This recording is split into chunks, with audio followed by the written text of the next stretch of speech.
Welcome to Simply Mindful Yoga. I'm Carrie, and here we're going to explore the roots of yoga, the history, and the tradition.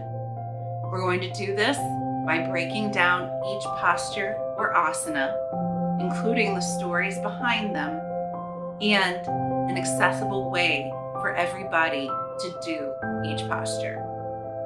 So grab a seat, some comfy clothes, and a drink, and join us. We're so glad you're here. Welcome to Simply Mindful Yoga. If this is your first time here, welcome. If this is not your first time here, welcome back.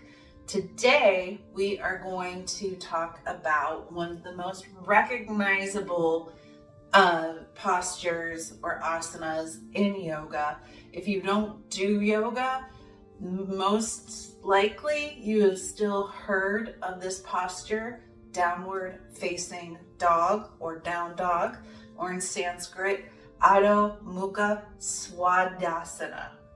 So Adho is down, Mukha is face, and Swad is dog.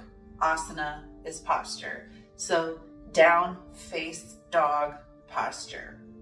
That's really interesting because downward facing dog, if you look back at the Gita or the Vedas or the Upanishads or even, Patanjali, they don't talk about this posture. This posture did not actually show up in what we know today as yoga asana until like the 1920s.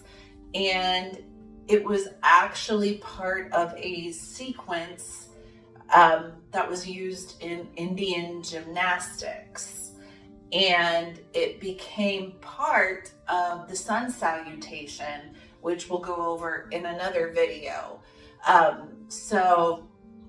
It's when we think of like how old yoga is, down dog isn't as old as yoga itself is. However, there is a history, a lineage that we talk about with down dog.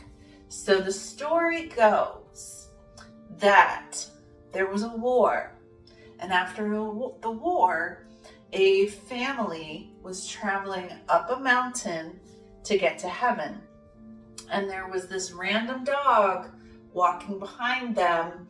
They didn't know it wasn't their dog, but this dog was following them throughout the entire journey. And it was a long journey. If you can imagine, heaven and physically trying to get to heaven by walking there, it's going to take a while, and it's up a mountain.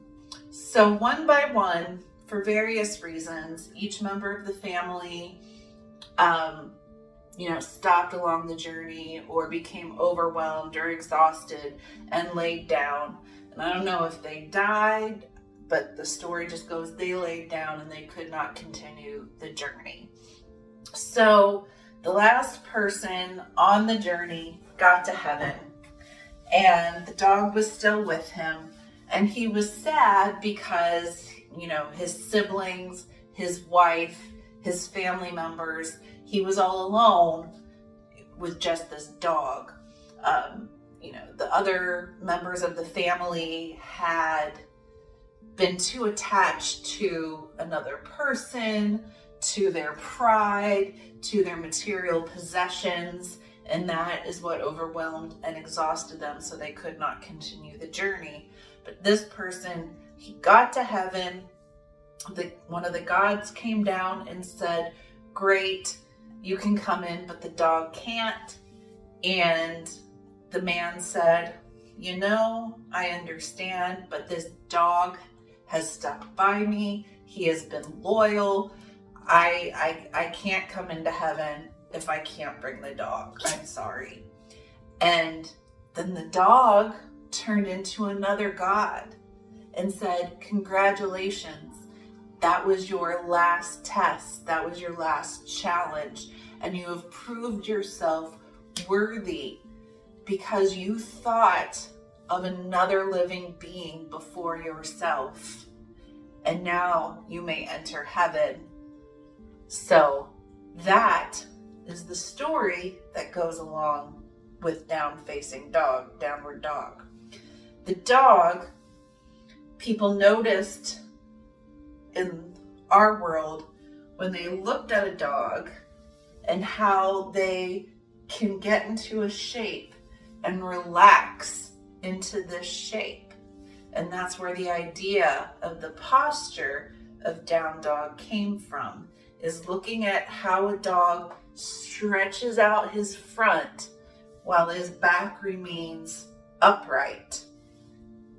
In that, how we talked about in child's pose, there was effort and ease. So that is the legend, the history, the mythology, if you will, of downward facing dog. And in another video, I am going to demonstrate how to get into down facing dog. Have a great day. As always, the light in me and the humanity in me honors and recognizes the light and the humanity in you. Namaste.